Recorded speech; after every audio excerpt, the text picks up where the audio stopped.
আসসালামু আলাইকুম। ওয়ালাইকুম আসসালাম। কেমন আছেন? আল্লাহ রাখছে ভালো। আপনার নাম ঠিকানা একটু বলেন। আমার নাম হলো সুমায়া। গ্রামের বাড়ি কোথায়? আমাকে গ্রামের বাড়ি যশোর ঝিনাদা।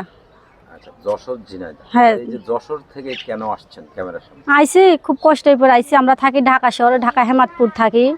আমার আব্বু নাই, আব্বু আর একটা বিয়া করে চলে গেছে, আম্মু আছে। আমরা দুই বোন, আমি বড়। মানুষের বাড়ি কাজ করে খাই। আর মনে করো আমার আম্মু অসুস্থ। আগে আমার আম্মু চালাইছে, এখন আম্মু পারে না। কারণ আমি মানুষের বাড়ি বাসা বাড়ি কাজ করে চালাই, সংসার চালাই। এখন দু একজন মনের মতো মানুষ হয়তো তা বিয়ার শাদী করে নিতাম। আচ্ছা, তো এই যে ক্যামেরার সামনে আপনি তো দেখতে শুনতে অনেক সুন্দর, তো ক্যামেরার সামনে এসে বিয়ে বসতে হবে কেন? দেখতে যেমনই হয় না কেন, মনে করেন আমি তো খুব কষ্টে পড়ে মানুষ হয়েছে, আব্বু নাই আম্মু আছে, আমরা তো বুঝি কষ্ট সব। এখন তো একজন মনের মতো মানুষ হইতাম তা বিয়া শাদী করে সুখে সংসার করতে পারতাম।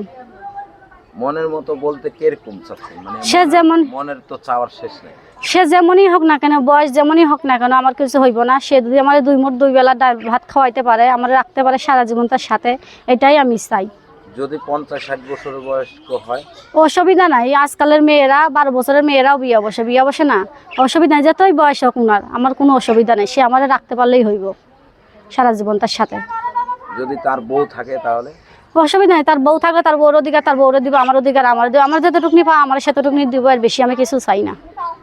আসলে কি বিয়ে বসতে আসছেন না সহযোগিতার জন্য? আমি বিয়ে শাদী বসতে আইছি, আমি সহজাতির জন্য আসছি না। যে আমার পাশে থাকবো, দায়িত্ব নিব সারা জীবন, তার সাথে আমি জীবনটা কাটাইতে চাই। সহযোগিতা চাচ্ছেন না? না, আমি সারা জীবন তার পাশেই থাকতে চাই। সহযোগিতা চাচ্ছেন না, সারা জীবনের একজন মা? হ্যাঁ।